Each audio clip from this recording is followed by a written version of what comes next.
So today we are going to deal with a new topic, that is recovery manager. Now in our classes before recovery manager, we have used cold backup and hot backup in order to perform backups, and then we also saw recovery scenarios using those cold and hot backups. So the problem with cold and hot backup, what is the problem that we face over there? You see, first of all, in today's world, the Oracle databases, they are very large size. Okay, so they are in terabytes or maybe hundreds of gigabytes. So you cannot have this cold and hot backups method implemented for very large databases. So for a very large database, using cold or hot backup is not a viable option. Okay, first of all, because if I have a 1500 GB database, it may have hundreds of data files. So how can I do the cold backup or hot backup? Okay, that's very difficult because that many files to copy is very difficult. Next thing is that, so the first thing is that for very large database, using cold hot backup is not a viable option. Second thing is that in cold and hot backups, uh, the involvement of DBA is to a very large extent. That means it's a very tedious task, because first of all DBA has to find out where are the data files, then he has to find out where the backup has to be taken, then the DBA has to see whether enough space is available on the backup location, then he has to copy those files to the backup location using operating system commands. So operating system command is not an efficient way to copy data. Okay, please remember always that when you are copying hundreds of data files or hundreds of very large size files, then you are not going to use OS copy command or something like that in order to perform a copy. Okay, so there should be more efficient ways. Okay, so in cold and hot backup, involvement of DBA is very large extent, and the main thing is this may lead to human errors, because if he forgets to back up some particular file, let's say for example he forgot to back up some particular data file, he didn't know that it was added, then he will be in problem, because that file is not in the backup. Tomorrow that file got deleted or corrupted, then again doing the recovery, it becomes a tedious task. Okay, so cold and hot backups, though I have taught in great detail, but actually I don't advise to use today for any database, big or small. We must use some other methodologies to perform backup and recovery within Oracle database. So frankly speaking, I don't recommend cold or hot backups for any Oracle database, okay, because Oracle has much better technologies for performing backups rather than using cold and hot. So cold and hot backups are completely user managed backups, okay, and they are basically very primitive. Okay, so user managed backups are basically DBA, as I already said, DBA involvement is very high. Okay, and the chance of any kind of human error is very high in that. And for a very large database, how are you going to copy files? Okay. Next thing is that you see cold and hot backups. At least cold backup definitely requires um, the database to be shut down. Now that is not at all possible. Okay, in any production environment, that is not possible. So that is not at all possible in a 24/7 production environment. Okay, so you forget about that. You can't do that at all. Don't even think about it. Okay, so cold backup definitely requires the database to be shut down, and that is not at all possible in 24/7 production environment. Coming to hot backup, it also has its own drawbacks. Hot backup may not require database to be shut down. So it may not require database to shut down, but it definitely requires the database to be placed in begin backup mode. So whenever you are placing an Oracle database in begin backup mode, the data files they will definitely continue to get data. There's no doubt about that. But a copy of the data will also be written to online Redo-log files. So when we enable begin backup mode, then the data file headers are frozen. Okay, definitely data file headers are frozen. That means you cannot update the data file headers. Okay, but the data will continue to go to the data files. Okay, so data will continue to go to data file. Only the data file headers are frozen. In order to okay, now while the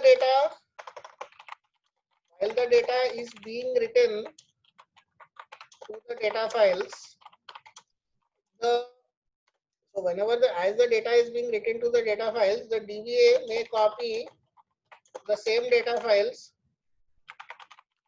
at the operating system level.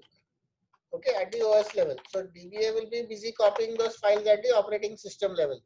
So actually, basically, what we do is we write alter database begin backup, and subsequently we go ahead and execute a copy star.dbf, and we give some location /hbkp or something like that. Okay, take the backup to some mount point u03 hbkp. So that is what we do. But when we say alter database begin backup, it doesn't mean that the data files go offline. Only the file headers are frozen. So every data file has a file header. Those file headers are frozen, and system change number doesn't update to those file headers. That is the only thing that happens. But it's nothing like that the complete data file gets frozen and something like that. Because long ago when I learned DBA, when I was a novice, I was taught that whenever you make a whenever you put a database in begin backup mode, then the entire data file gets frozen and no data goes to data file, which is an entirely wrong concept. There's nothing like that. When you say alter database begin backup, I'm repeating again, only the data file headers are frozen and data continues to go to the rest of the data blocks in the data file. So DB writer will keep writing to the data files. Only DB writer doesn't write to the, only checkpoint doesn't write to the file headers. So SCN is not updated in the file headers. But please remember that while DB writer is writing to data files, the DBA is copying the data files. Okay, DBA is copying the data files. So when DBA copies the data files, so what is going to happen? The result of the copy to the backup destination will be a set of data files that contain what is called as fractured data blocks. Okay, so fractured data blocks is a concept which we see in hard backups. Please write alter database begin backup. The data file headers are frozen. DB writer is still writing to data files, and you are copying those data files to some location as a DBA. So while DB writer is writing to data file, you are copying the data file. So the file that is copied in the backup destination, that will contain fractured data blocks. Now fractured data blocks are basically damaged data blocks. Okay, they are basically incomplete data blocks. So in order to overcome these fractured blocks, or in order to overcome the problem of recovery of these fractured blocks, Oracle will write a complete block copy of the same blocks, a complete consistent block copy, I should say, consistent block copy of the same blocks to the online redo log files of the Oracle database. Okay, so it's not because DB writer is writing to the original data file and you are copying the data file. It's going to the backup location. In the backup location, the data file is full of fractured blocks. What Oracle is going to do is that it's going to also make sure that complete consistent blocks are written to the online redo log files of the Oracle database. Why is it writing those blocks to the online redo log files? Generally, Oracle doesn't write data blocks to redo log files. It only writes redo records to redo log files, right? During hard backup, Oracle will write complete blocks to online redo log files, because those online redo log files will go into archive eventually, and then they will be eligible to recover the database hard backup files which are containing fractured blocks. Okay, so the redo log files at the time of hard backup will receive consistent blocks. Which blocks? Data blocks. And these online redo log files are then become very precious for us. They have become very precious for us because they are the only ones that are capable or eligible to go ahead and recover the hard backup files, because the hard backup files are full of fractured blocks. So the blocks inside the redo log files can be directly replaced on top of the fractured blocks, and those data files can get recovered. I'll tell you one more very important thing here. The reason why whenever we perform a hard backup, or whenever we complete a hard backup, I should say, whenever we complete a hard backup, we must force a log switch. You must force a log switch. You must make sure that you forced a log switch. Because if you didn't force a log switch, and for any reason whatsoever, you lost your online redo log files without further generating of any archive, then you will be in a problem, because those online redo log files are containing the blocks that are eligible to recover your hard backup. You need that, otherwise it will never recover. The hard backup will never recover. So this is the reason why whenever we complete a hard backup, you must force a log switch after ending the hard begin backup mode. Okay, so basically you write alter database end backup and then write alter system switch log file. Okay, so that's what any DBA will do. So alter database end backup, and followed by that you will probably switch a log for it's mandatory alter system switch log file. It should be done. You don't do this, and then your online redo log file, for some reason or whatsoever, it got corrupted. Now you lost all those data blocks that had been written to the online redo log files during hard backup. And once you have lost those data blocks, how will you recover your hard backup? You can't recover your hard backup because the hard backup is full of fractured blocks. It cannot be recovered with just normal archive log files. So this online redo log file, which is containing data blocks that were written to it during hard backup, should be switched and pushed into archive. So that's very important. Okay. So anyway, see, you have all these issues, and I'll tell you one more big problem with hard backup. During hard backup,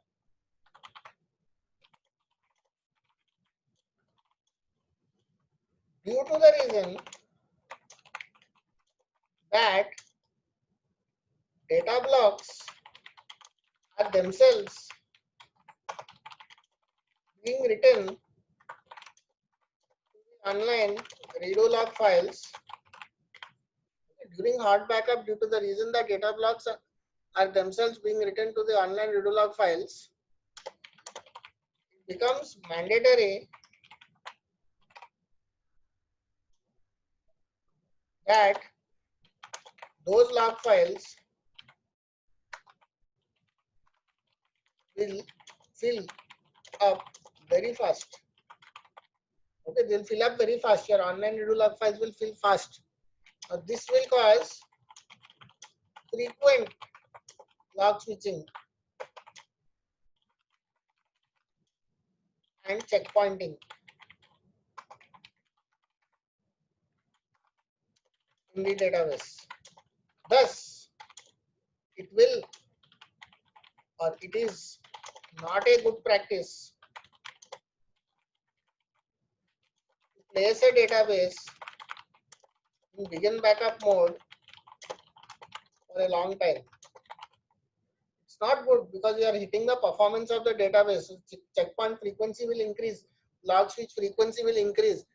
When your log switch frequency increase, then it's not good for the performance of the database. Oracle Corporation says that for ideally running Oracle database, one log switch should occur every 20 minutes. The log switch started occurring every 5 minutes, then you may get lot of wait events. You may end up with lot of wait events and it may hit the performance of your Oracle database. Definitely that's not a good practice. So if you have a very large database, then how are you going to perform a hot backup within few minutes? It's impossible. If I have a small Oracle database of few 100 MB or 1 or 2 GB, I can do a hot backup very fast. If I have 500 GB Oracle database, do you think 500 GB of data files will copy in 2-3 minutes? No way. It will take many hours to copy. So for many hours, your database will be in begin backup mode or your table spaces will be in begin backup mode. So as long as your table spaces are in begin backup mode, the log switch frequency will be increased due to the reason that I have already explained, that direct data blocks are written to the log files. So now you are going to hit a performance bottleneck. Okay, that's very sure that's going to happen. You have so many headaches with cold and hot backup, to be very frank.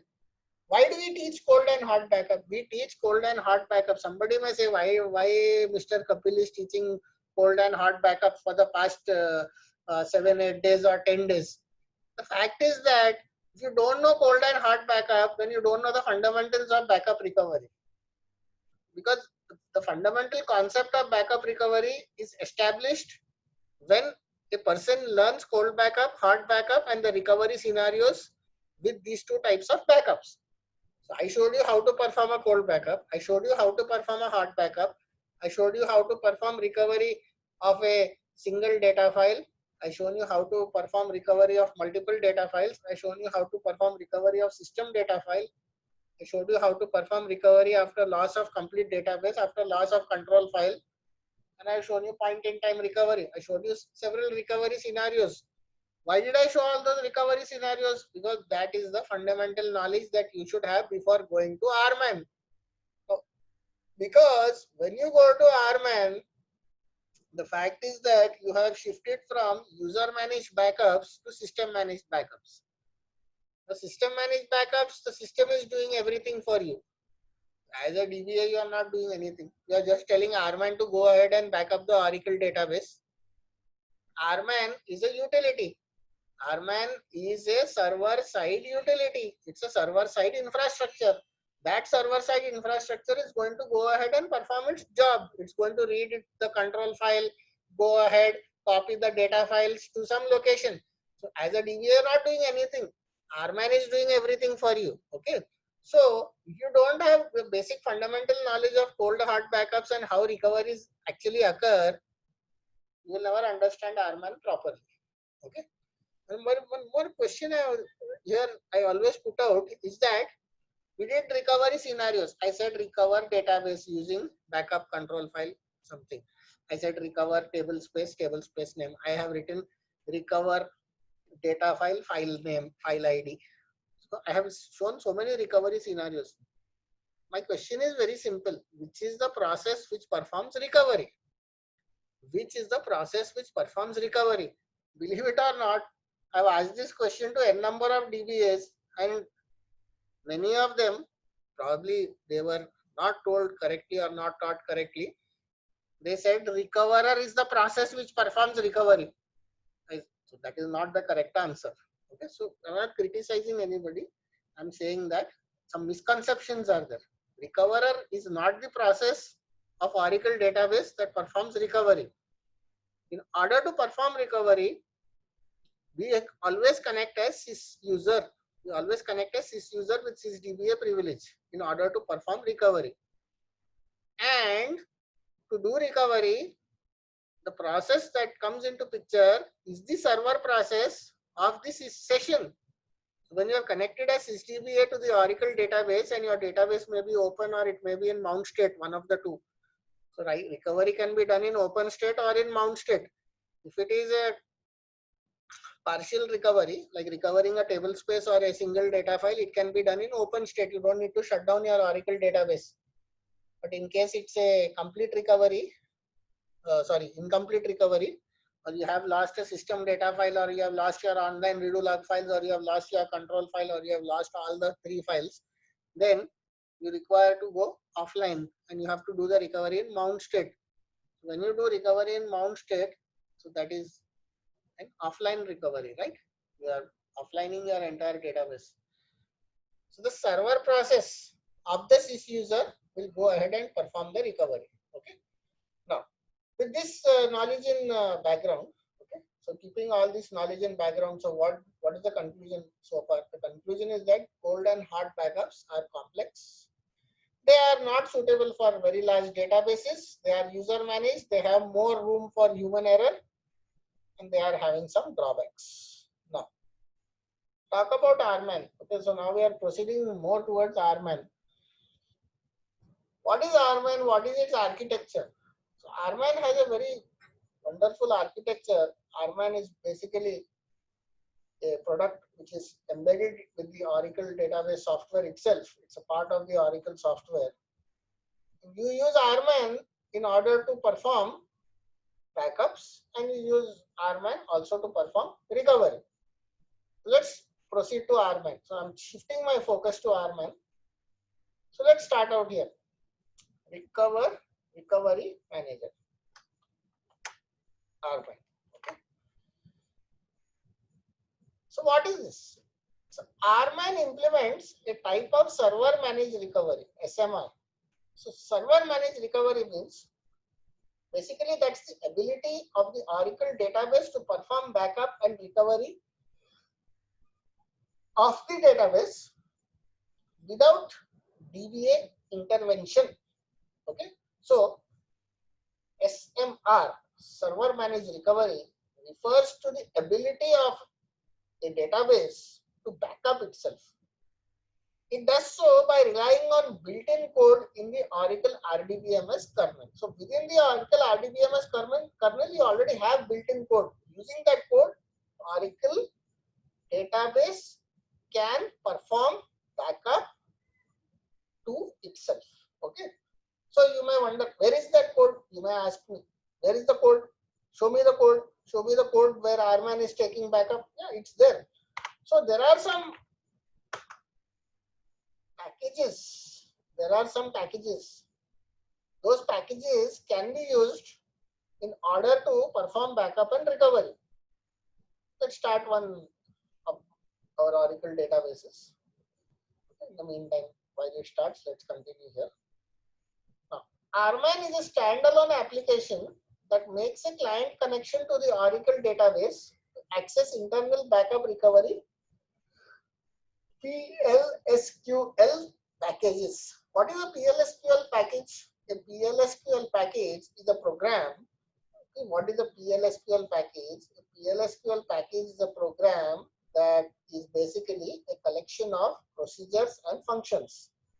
Collection of interrelated procedures and functions is nothing but a PLSQL package. Okay? It's a collection of procedures and functions having similar functionality. So when you have several procedures and functions that are all basically associated to a particular application or associated to a particular application module, then you basically go ahead and create PLSQL packages and place all those procedures and functions associated to that particular module in that package. Okay. So RMAN is one application. Okay, it's a standalone application. And that standalone application is using some PLSQL code which is inside the Oracle database. That PLSQL code is within some packages. There are some PLSQL packages associated with RMAN. Let's have a look at them. Let's log into my Oracle database. And with every version of Oracle, there is significant change to this code. Okay, so Oracle 11G RMAN code and Oracle 12C RMAN PLSQL code and Oracle 19C. There will be some difference between all these different versions of Oracle in the code. So let's have a look. Let's go ahead. So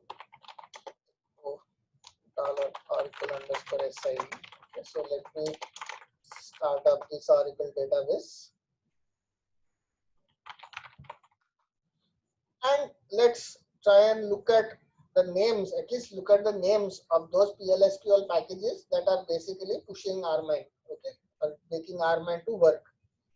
They are the PLSQL programs that are driving the entire RMine product within the Oracle database. Let's have a look at that. So, one of the package is described DBMS for RCV man. It's a very big package. It's a very big package. It's containing several procedures and functions within it. The majority of them are procedures. You have a lot of procedures, lot of functions within this particular package. DBMS underscore RCV man. There's another one called DBMS underscore backup underscore restore. DBMS backup restore is another PLSQL package associated with RMan. And DBMS backup restore also has a lot of procedures, functions, and every procedure and function has several arguments. Okay, so basically, RMan, it calls these procedures or functions within these packages in order to perform the backup recovery operations. Okay, and there's also describe DBMS underscore cat or something like that. Anyway, we are not bothered about that right now because we don't have to do anything with this PLSQL package. The PLSQL packages are already developed by Oracle Corporation and they have been incorporated into the Oracle database. Yeah, I can tell you this much that when you run the script catproc.sql, which is based basically in $Oracle home. So if you look at $Oracle home, RDBMS admin, and you see a script of the catproc.sql. This is the script which basically creates most of the DBMS packages within your Oracle database. So I guess these DBMS packages also were created by running catproc.sql, and catproc.sql is basically run after creating a database. If you create a database using database configuration assistant, that is DBCA, you actually don't need to run catproc.sql. It will already be run automatically. Okay, because when DBCA is used to create database, it basically performs a clone operation. It doesn't actually execute create database command and all that stuff. Okay, now, okay, so RMan is a standalone application that makes a client connection to the Oracle database to access internal backup recovery PLSQL packages. So RMan is nothing more than a command interpreter. Okay, so RMan is, RMan has its own command interpreter. See, if you type RMan and press enter, so you'll get a command line, you'll get a command interpreter. Okay, just like how SQL Plus is a command interpreter for executing SQL and PL SQL code. So RMan is a command interpreter to execute RMan commands. That may be backup commands or recovery commands or RMan reporting commands. So there are so many different categories of RMan commands. So this command interpreter will be available wherever Oracle database is installed. So if you have installed Oracle database in a Linux system like over here, definitely then RMan command interpreter will be there. RMan command interpreter also gets installed on Windows client systems where we may have installed the Oracle client for administrator. So you may know that there are two types of Oracle client installations. One client installation is Oracle client installation for end user. Okay, that's called Oracle Instant Client. Okay, that's called Oracle Instant Client. Then you have another Oracle client installation that is meant for developers. That is the SQL, PLSQL developers. That's called as Oracle Runtime Client. And then there is one more Oracle client installation which is specifically done on the systems from where database administrators are going to access the Oracle database remotely. So on the systems or on the laptops or desktops which are going to be used by database administrators, there we install Oracle Administrator Client. So a DBA can access an Oracle database remotely using SQL Plus or SQL Developer or RMan if there is a remote login password file for the sys account. So for the sys user, if there is a remote login password file available, definitely we can directly connect to the sys user of the Oracle database from a Oracle client and work. So if you have installed Oracle admin client for somebody, then that person can start RMAN on his Windows client system at DOS prompt and connect to sys user in the database and perform backup. No doubt about that. It's possible. But most of the database administrators, they generally prefer to work through PuTTY. Okay, so basically they start a PuTTY terminal, and through PuTTY terminal they go to Linux and they work out there. Okay, so then you have full access. The advantage of going through PuTTY into Linux and then to Oracle is that you have access to the server operating system as well as to the database, both. Because there may be requirement to open files or to access files in the server operating system. Then PuTTY is a better way to work. Anyway, putting all that aside, let's talk about RMAN. So RMAN is having a command line interface. Now this command line interface is provided by default with every version of Oracle database. So when you install Oracle Relational Database Management System on the server, so definitely RMAN client gets installed on the server side as well.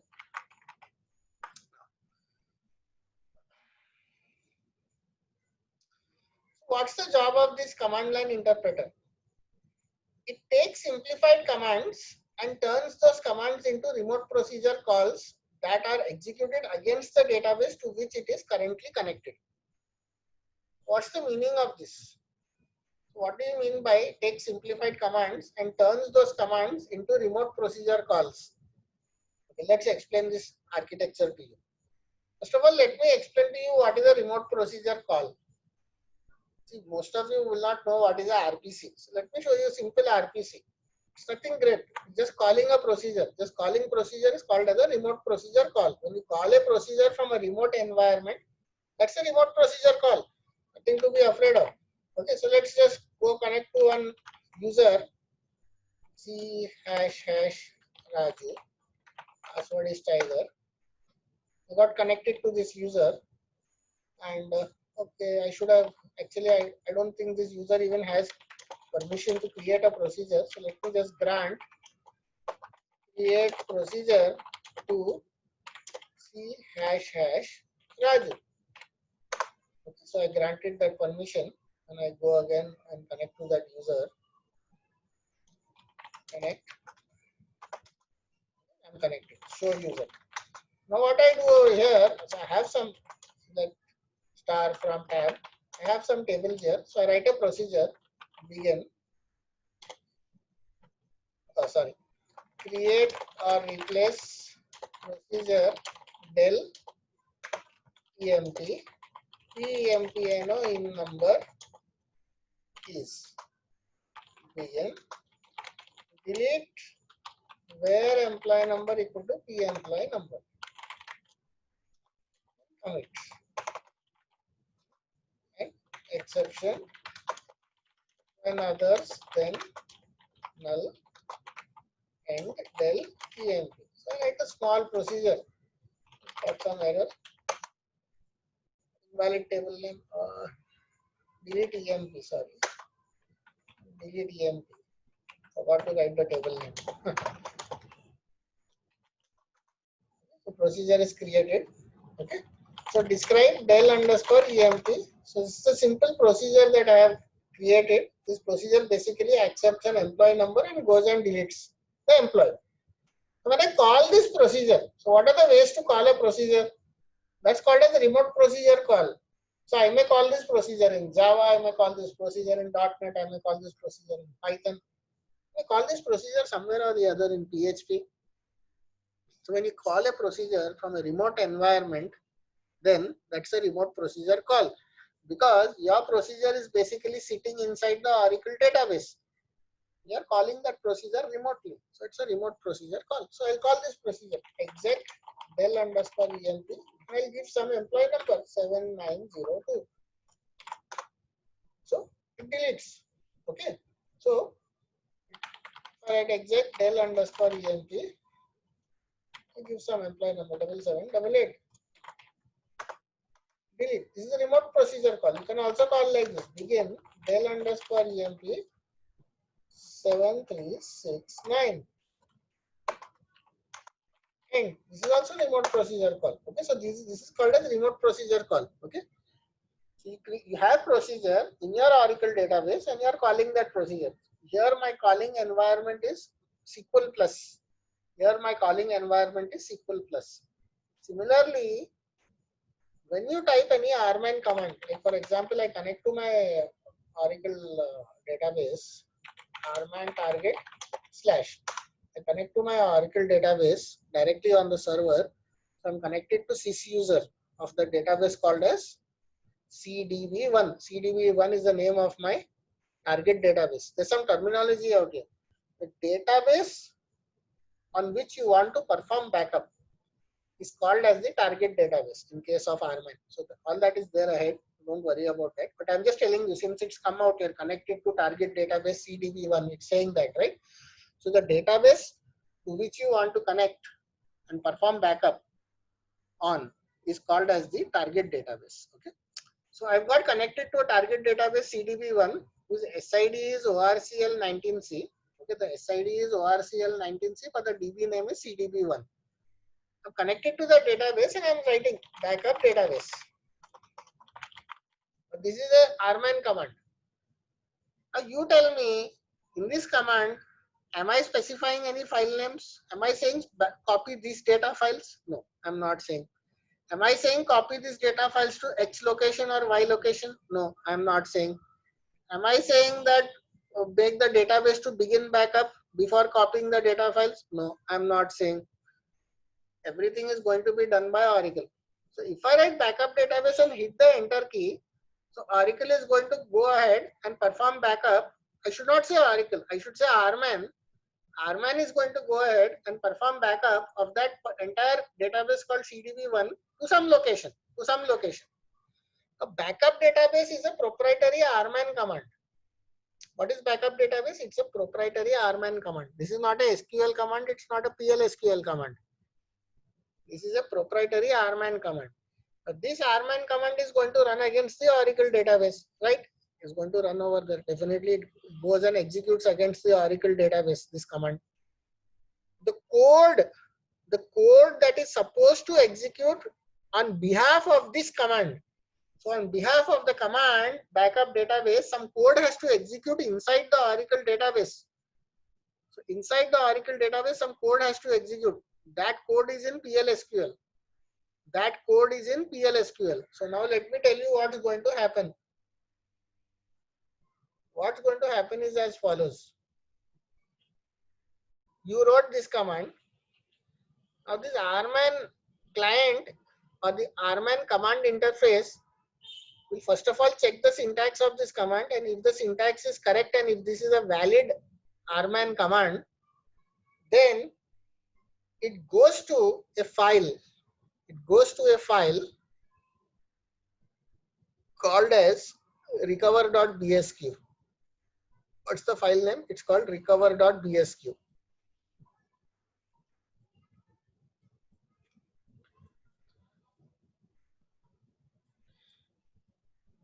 Okay. So it goes to a file called recover.bsq. And this recover.bsq file is containing remote procedure calls. Okay, this recover.bsq is a file that is containing remote procedure calls that have to be executed on behalf of this command. So you wrote backup database as a DBA. That's all you do. Balance everything rman is going to take care of. So wherever you have started the rman client, okay, right now I started rman directly in the server. So in the server, I have installed Oracle in Oracle Home. So somewhere in the Oracle Home, there is a file recover.bsq. So that file will be opened and that file will be read. And corresponding to this command from that file, remote procedure call is picked up. That remote procedure call is forwarded to the Oracle database. So RPC is extracted from this. So remote procedure call corresponding to the command that you have written. So corresponding to the command that you have written, some RPC will be extracted from the recover.bsq file, which is basically a library file. Please remember that the recover.bsq is a library file. And that RPC is going to be fired off against the Oracle database. Now we know very well that in Oracle database there are PLSQL packages like DBMS backup restore, DBMS RCV man. Okay, we already have those procedures which I showed you at the beginning of the class. Those procedures, those packages, they contain procedures, and your remote procedure call is going to hit one of those procedures inside the package corresponding to RMAN. So one of the procedure is going to be called, or a set of procedures is going to be called in order to perform backup of the database. Okay, that's how it works basically. So it's all PLSQL in the background. It's all PLSQL, completely RMAN basically is PLSQL. So let's see further. We'll get some more idea as we study. Right now we are at initial stage. So now let's come to the facts out here. So RMAN does very little work except coordinating a series of events when it is called to backup, restore or recover a database. It's just a set of events, right? You are telling RMAN, you are just writing backup space database, putting a semicolon and hitting enter at the RMAN prompt.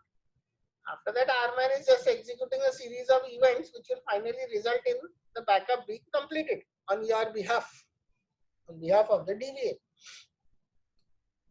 The real work of actually backing up or restoring a database is performed by processes on the target database itself. So already I said target database is that database on which you want to perform backup or on which you want to perform restore and recovery operation. So actual work of actually performing, taking a backup or performing restore or recovery of the database, it's done entirely on the target database server itself. Okay, nothing is done in the client system. So RMAN client is just an interface to fire the commands. Balance work happens at the DB level and instance level.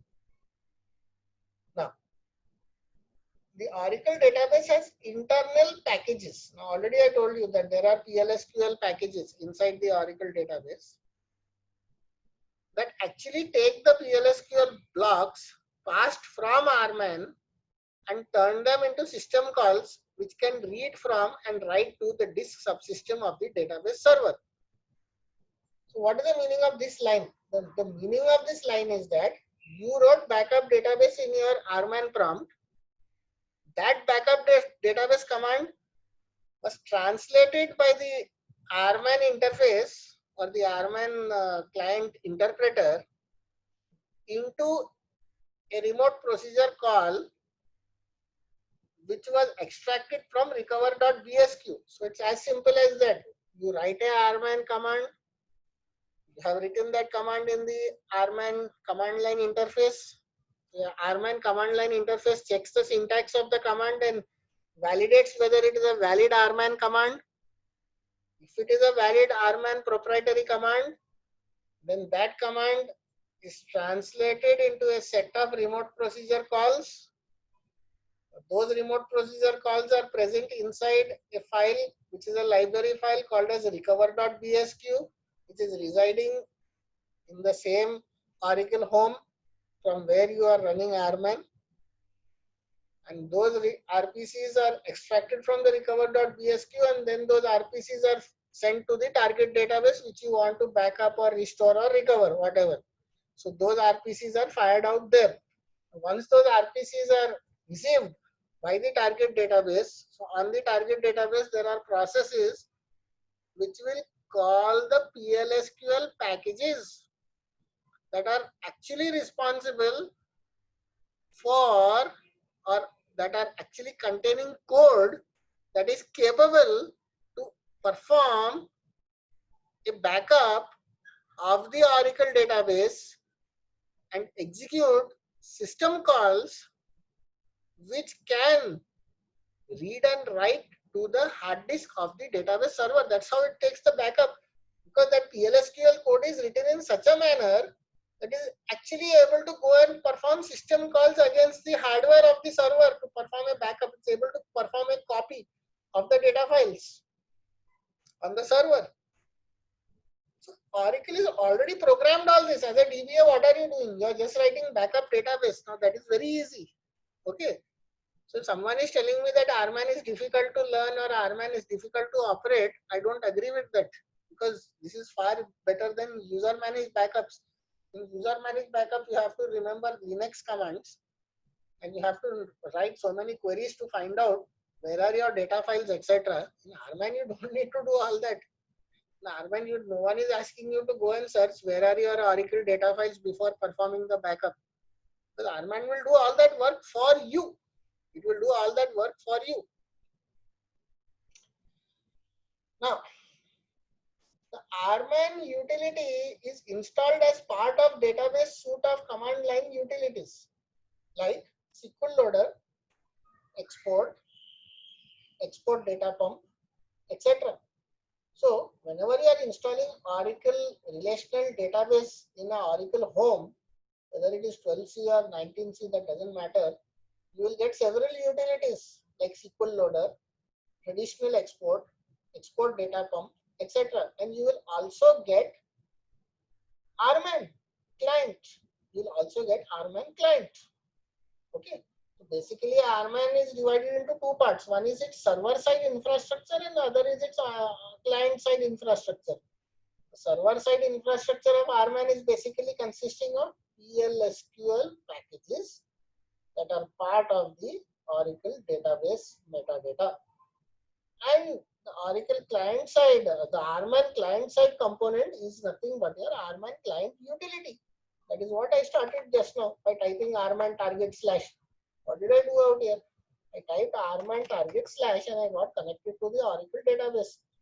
So here I have just typed a simple RMAN command. If I write backup database and hit enter, RMAN will start performing backup, because the set of steps that I already explained to you right now, those steps will start occurring internally and a backup will be taken.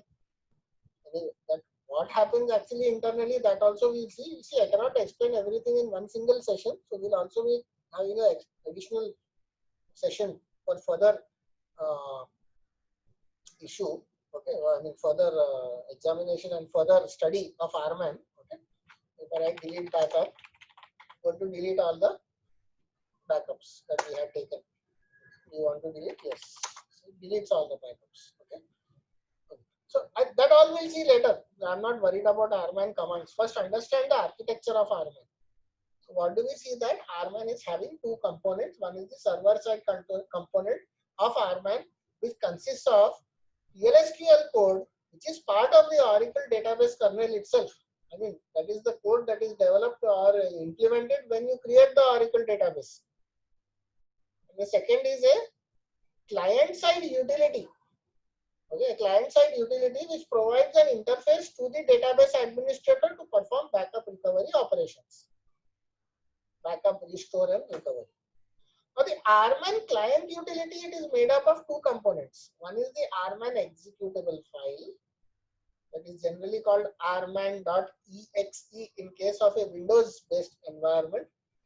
And in case of a Linux-based environment, you will just have an executable file called RMAN. That's it. This RMAN executable file is basically providing you with the RMAN prompt or the command line interface. And then you also have one more file associated with this executable file called as the recover.bsq library file. Now the executable file provides the RMAN interface using which the DBA can interact with the database. So using the RMAN interface, DBA can, just now I wrote command, right? B backup database. So that command from there I have executed. I didn't write it at SQL plus, I wrote it at RMAN prompt. And the recover.bsq is a library file from which the executable file extracts code for creating PLSQL remote procedure calls to the target database. So that was the exact flow that I was explaining earlier. So you wrote backup database at rman prompt. Now your executable file will first of all verify that that's a valid rman command, and then go and extract the corresponding PLSQL remote procedure call or set of remote procedure calls from the recover.bsq library file, and then send all those remote procedure calls in a predefined order to the Oracle database for further execution. Okay. Now the rman executable file and the recover.bsq file, these two files are invariably linked to each other, and these must be of the same version. So if I change the rman executable, for I have an Oracle 19c implementation, and in that 19c implementation I come and remove that rman file and copied another rman file from 12c, it won't work, because there is difference in recover.bsq file of 19c and 12c. Maybe 19c has some new rman commands which are not there in 12c, and 12c has some new rman commands which are not there in 11g. So it is mandatory that, and of course nobody will do that. Nobody will replace their rman executable with some older version or some newer version. What database version they have installed, they'll continue with that only. But these two files are very closely linked to each other. Okay, that is what I'm saying. So as a DBA, we give instructions to rman client to backup, restore, or recover database using command language that is unique to rman. So rman has its own proprietary commands and proprietary command language that is used in order to interact with rman and perform backup recovery operations.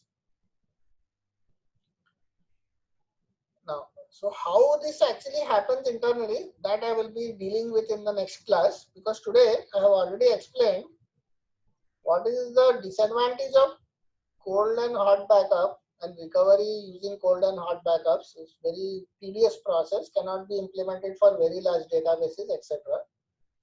And then I have just started with what is the basic architecture of rman, and in the next session I'll be continuing on this architecture and talking about how rman actually works. So what all processes actually are invoked on the target side and how rman works, that is what I'll be covering up in the next session. In tomorrow's session I'll be finishing all the rman theory, and then we can start with the rman commands. We can perform backup recovery operations. Okay. So today and tomorrow is going to be only rman theory, nothing else. So stop the session out here for today, and we'll do the rest of it in tomorrow's session. So have a good day. Take care then. Right. Bye bye.